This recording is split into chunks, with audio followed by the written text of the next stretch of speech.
देखो उसके पाठ्यक्रम क्या क्या लिखा हुआ है। इसमें लिखा हुआ है कि राज्य अध्यापक पात्रता परीक्षा द्विस्तरीय है। ठीक है, अभ्यर्थी एक समय में किसी एक परीक्षा या दोनों परीक्षाओं में सम्मिलित हो सकता है।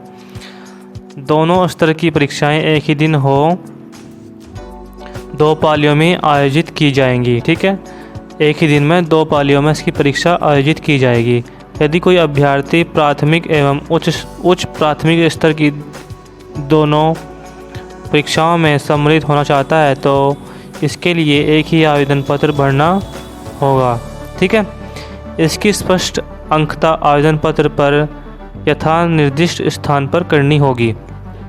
ठीक है, ये इसका फर्स्ट पॉइंट था। सेकंड पॉइंट में क्या है इसके, अध्यापक पात्रता परीक्षा बहुविकल्पीय प्रश्नों पर आधारित होगी। प्रत्येक प्रश्न 1 अंक का होगा। किसी भी प्रश्न में ऋणात्मक अंक नहीं दिया जाएगा। परीक्षा अवधि 2 घंटे 30 मिनट की होगी तथा प्रश्नों की कुल संख्या 150 होगी। भाषा के प्रश्न पत्रों के अलावा अन्य प्रश्न पत्र द्विभाषिक अर्थात हिंदी तथा अंग्रेजी में मुद्रित किए जाएंगे। ठीक है भाई, अब इसमें देख लो प्राथमिक स्तर का जो सिलेबस होगा उसमें कितने क्वेश्चन आएंगे और किस किस टॉपिक से कितने कितने क्वेश्चन आएंगे। ठीक है, ये जो विषय हैं ये सभी अनिवार्य हैं। सबसे पहले इसमें दिया है बाल विकास एवं पेडोलॉजी। ठीक है, इसमें आपके 30 प्रश्न आएंगे और आपके 30 अंक होंगे। ठीक है, प्रथम भाषा 30 प्रश्न आएंगे और 30 अंक होंगे। द्वितीय भाषा 30 प्रश्न आएंगे इसके और 30 अंक के होंगे। गणित के इसमें 30 प्रश्न आएंगे और 30 अंक के होंगे। और पर्यावरण अध्ययन 30 प्रश्न आएंगे और 30 अंक के होंगे। ठीक है, इसमें आपका जो प्रथम भाषा और द्वितीय भाषा लिखी हुई है इसके बारे में चर्चा करेंगे क्या है। ठीक है, क्या चीज़ है क्या नहीं है। अब इसमें देख लो आपका उच्च प्राथमिक स्तर। ठीक है, जो आपका सेकंड पेपर होगा उसमें आपका क्या क्या होगा। उसमें लिखा हुआ है आपका बाल विकास एवं पेडोलॉजी 30 प्रश्न आएंगे 30 नंबर के। प्रथम भाषा 30 प्रश्न 30 नंबर के। द्वितीय भाषा 30 प्रश्न 30 नंबर के। ठीक है, फिर इसमें लिखा हुआ है कि गणित विज्ञान के शिक्षक के लिए गणित एवं विज्ञान। ठीक है, इसमें आपका सामाजिक विज्ञान जो आपका सामाजिक अध्ययन है, शिक्षकों के लिए सामाजिक अध्ययन। ठीक है, और इसमें आपका 60 प्रश्न आएंगे 60 नंबर के। ठीक है, और इसमें देख लेते हैं अब जा कीजिए प्रथम भाषा और द्वितीय भाषा क्या है। इसमें आपका दोनों पोर्शन में 150 क्वेश्चन उसके हो गए फर्स्ट पार्ट के और आपके 150 क्वेश्चन किसके हो गए सेकेंड पार्ट के। ठीक है, अब इसमें देख लो क्या है प्रथम भाषा और द्वितीय भाषा। इसमें लिखा हुआ है अभ्यर्थी को अपने आवेदन पत्र में प्रथम चयनित भाषा एवं द्वितीय चयनित भाषा का स्पष्ट रूप से उल्लेख करना होगा। ठीक है, प्रथम भाषा जो अध्यापक की भाषा होगी, प्रथम भाषा इसमें अध्यापक की भाषा होगी। ठीक है, के रूप में अभ्यर्थी को हिंदी एवं अंग्रेजी में से किसी एक भाषा का चयन करना होगा। ठीक है, उक्त भाषा के प्रश्न पत्र का स्तर द्वितीय चयनित भाषा से उच्चतर होगा। ठीक है, द्वितीय भाषा के रूप में अभ्यर्थी को हिंदी अंग्रेजी संस्कृत एवं उर्दू में से किसी एक भाषा का चयन करना होगा जो कि प्रथम चयनित भाषा में भिन्न होगी।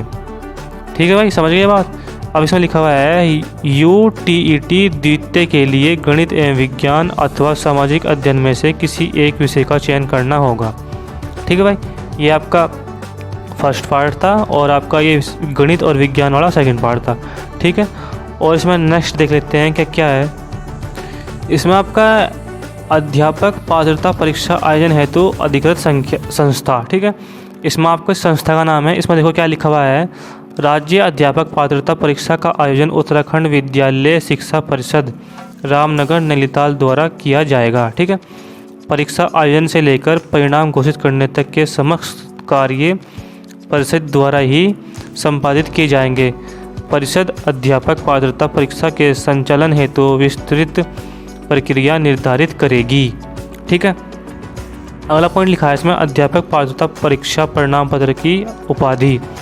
इसमें क्या लिखा हुआ है, उत्तराखंड विद्यालय शिक्षा परिषद रामनगर नैनीताल अध्यापक पात्रता परीक्षा में सफल सभी अभ्यर्थियों को प्रमाण पत्र प्रदान करेंगी जिसमें अभ्यर्थी का नाम, पिता का नाम, जन्मतिथि, पंजीकरण संख्या, अनुक्रमांक, प्रशिक्षण योग्यता के अतिरिक्त प्रत्येक प्रश्न पत्र में प्राप्त अंकों का विवरण अनिवार्य रूप से अंकित होगा। ठीक है, ये सारी चीज़ इसमें मेंशन होंगी। फिर लिखा है इसमें परीक्षा में सम्मिलित होने वाले सभी अभ्यर्थियों को अंक पत्र अनिवार्य रूप से उपलब्ध कराए जाएंगे। ठीक है भाई। आगे लिखा है इसमें अध्यापक पात्रता परीक्षा हेतु अवसर। इसमें आपका अध्यापक पात्रता परीक्षा में कोई भी अभ्यर्थी एक से अधिक बार सम्मिलित हो सकता है। इसके अतिरिक्त अध्यापक पात्रता परीक्षा उत्तीर्ण अभ्यर्थी अपने अंक सुधारने हेतु भी एक अध्यापक पात्रता परीक्षा में सम्मिलित हो सकता है। ठीक है भाई। और देखेंगे इसमें लिखा है कि अध्यापक पात्रता परीक्षा प्रमाण पत्र की जो वैधता होगी वो आपकी आजीवन होगी। ठीक है, यानी कि जो इसकी वैलिडिटी होगी वो आपकी आजीवन होगी। ठीक है, कभी भी आप इसमें फॉर्म को भर सकते हैं। अध्यापक पात्रता परीक्षा प्रत्येक वर्ष आयोजित की जाती है। ठीक है। और इसमें लिखा है आपका जो ये है अध्यापक पात्रता परीक्षा की उपयुक्तता। इसमें लिखा है केंद्र सरकार द्वारा आयोजित केंद्रीय अध्यापक पात्रता परीक्षा सीटैट। ठीक है, इसमें लिखा है सीटैट उत्तीर्ण अभ्यर्थी राज्य के सभी प्रकार के विद्यालयों में नियुक्ति हेतु पात्र होंगे तथा आरक्षित वर्ग, अनुसूचित जाति, अनुसूचित जनजाति, अन्य पिछड़ा वर्ग एवं निःशक्त हेतु उत्तीर्णांक राज्य अध्यापक पात्रता परीक्षा के समतुल्य समझे जाएंगे। ठीक है भाई। इसमें आपका सीटैट भी अनिवार्य है। राज्य सरकार द्वारा आयोजित अध्यापक पात्रता परीक्षा में उत्तीर्ण अभ्यर्थी राज्य के अंतर्गत संचालित ऐसे सभी विद्यालयों में जो राज्य सरकार के अधीन हों, राज्य सरकार द्वारा मान्यता प्राप्त हों, किसी भी राष्ट्रीय शिक्षा बोर्ड से संबंध हो, जिन्हें राज्य सरकार द्वारा अनापत्ति प्रमाण पत्र प्रदान किया गया हो, नियुक्ति हेतु पात्र होंगे। ठीक है भाई। ये इतनी चीज़ इसमें थी। आगे इसमें नेक्स्ट देखते हैं क्या क्या है। इसमें और लिखा है कि अन्य राज्यों की अध्यापक पात्रता परीक्षा टीईटी उत्तीर्ण अभ्यर्थी उत्तराखंड राज्य में नियुक्ति हेतु पात्र नहीं होंगे।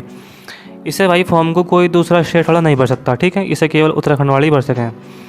इसमें आगे है आपका अध्यापक पात्रता हेतु परीक्षा शुल्क। ठीक है, इसमें आपका सामान्य एवं अन्य पिछड़ा वर्ग अभ्यर्थियों के लिए जो आपका पेपर फर्स्ट और सेकंड में से किसी एक परीक्षा हेतु आपका 600 रुपये फीस है। ठीक है, अगर आप कोई एक परीक्षा दोगे फर्स्ट या सेकंड में तो उसके लिए आपकी 600 रुपये फीस है। अगर आप दोनों पेपर दोगे जनरल और ओबीसी वाले तो उसके लिए फ़ीस आपकी 1000 रुपये है। ठीक है, ऐसे ही आपका अनुसूचित जाति और आपका अनुसूचित जनजाति। ठीक है, अगर आप उसमें से आप किसी एक पेपर दोगे तो उसके लिए आपकी 300 रुपये फीस है। अगर आप दोनों पेपर दोगे तो उसके लिए 500 रुपये फीस है। ठीक है भाई, इसमें ये चीज़ होगी। इसमें आगे देख लेंगे। और अध्यापक पात्रता परीक्षा के संदर्भ में राष्ट्रीय अध्यापक शिक्षा परिषद NCTE द्वारा समय समय पर जारी किए गए जाने वाले समस्त दिशा निर्देश स्वतः ही राज्य में लागू हो जाएंगे। ठीक है, वो आपका राज्य सरकारी लागू करेगी। ठीक है, और इसमें देख लेते हैं क्या क्या है।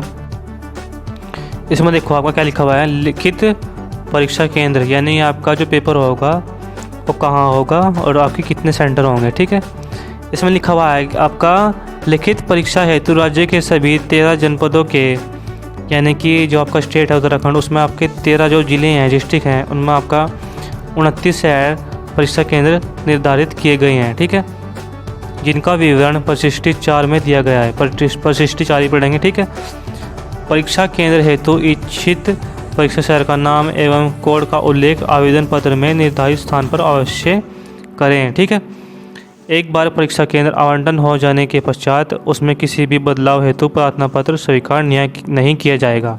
ठीक है भाई। और क्या लिखा हुआ है इसमें, परीक्षा के लिए वरीयता के अनुसार चयनित 2 शहरों के विकल्प दिए जाने आवश्यक हैं। उसमें आपके 2 विकल्प जरूर भरे जाएंगे। ठीक है, जहाँ पेपर दोगे। परीक्षा संस्थान द्वारा परीक्षा शहर में आवश्यकता अनुसार परिवर्तन भी किया जा सकता है। किसी परीक्षा शहर में 100 से कम आवेदक होने की दशा में उस परीक्षा शहर में परीक्षा केंद्र नहीं बनाया जाएगा। ऐसी स्थिति में आवेदक को परीक्षा केंद्र द्वितीय वरीयता वाले परीक्षा शहर तथा यथासंभव निकटतम शहर में परीक्षा केंद्र आवंटित किया जाएगा। उत्तराखंड अध्यापक पात्रता परीक्षा में सम्मिलित होने हेतु अभ्यर्थी को कोई मार्ग व्यय नहीं होगा। ठीक है भाई। और इसमें नेक्स्ट देख लेंगे क्या है। ये आपकी परिशिष्ट 4 है। इसमें क्या है, आपका 29 शहर दिए हुए हैं। ठीक है, जहाँ आपका पेपर होगा, जिसमें आपका पहले नंबर पर हरिद्वार है, हरिद्वार में आपका जो पेपर होगा वो हरिद्वार और रुड़की में होगा, ठीक है।